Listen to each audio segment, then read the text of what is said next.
Hello everyone, this is Mas Qureshi from LJ Institute of Applied Sciences. As per the syllabus of Gujarat University for BSc Semester 5, in this video we will cover one of the topics of Unit 3B of Chemistry Paper 301, that is Nucleophilic Aromatic Substitution. And this is the first of the three videos that will cover the entire unit. So let us begin.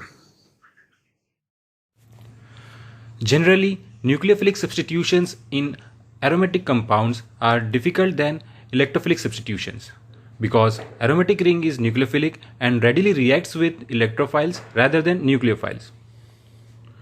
If we talk about the reactivity of halides in terms of nucleophilic substitution, then also aromatic halides are less reactive than aliphatic or alkyl halide. So here comes our first question. Why nucleophilic substitution of aromatic halide is difficult than alkyl halide? So let's get the answer. As we already know that alkyl halide can easily undergo SN1 or SN2 mechanism to carry out the substitution reaction, while aromatic halide cannot undergo such mechanism.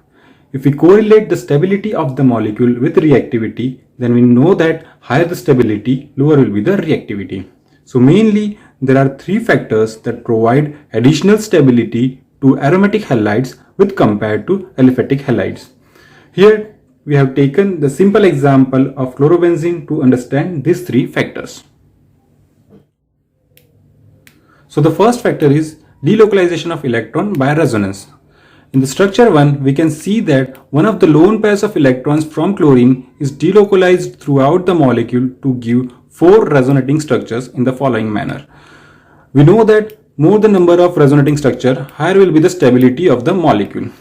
So in aromatic halide, resonance effect is more operative, while if we talk about the aliphatic or alkyl halide, for example methyl chloride, we can see that only inductive effect, that is plus I effect, is operative. As resonance effect is stronger than inductive effect, chlorobenzene is more stabilized by resonance with compared to methyl chloride, that is stabilized by a plus I effect.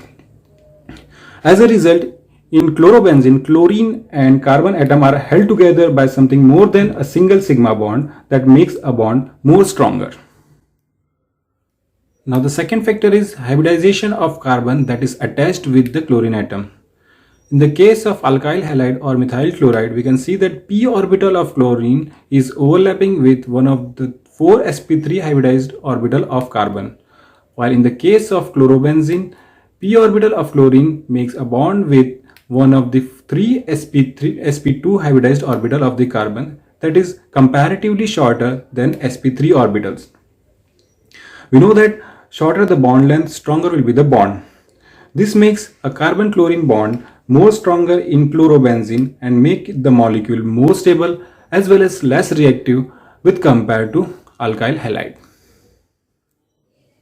Now the third factor is pi cloud of aryl ring. In this figure we have considered that the benzene ring is perpendicular to the plane of the board, while the pz orbital of chlorine and the pi electron cloud of the benzene ring is in the plane of the board. Here we can see that pz orbital of chlorine atom is mixed with pi electron cloud of the aromatic ring. As a result, chlorine atom is not easily replaceable by any other nucleophile. In case of alkyl halide, no such interactions takes place. So due to all these three reasons, the activation energy required for substitution in aromatic halide increases and reaction becomes more difficult. So we got the conclusion that SN reaction in aromatic halide is difficult than alkyl halide. So that's it. Thank you.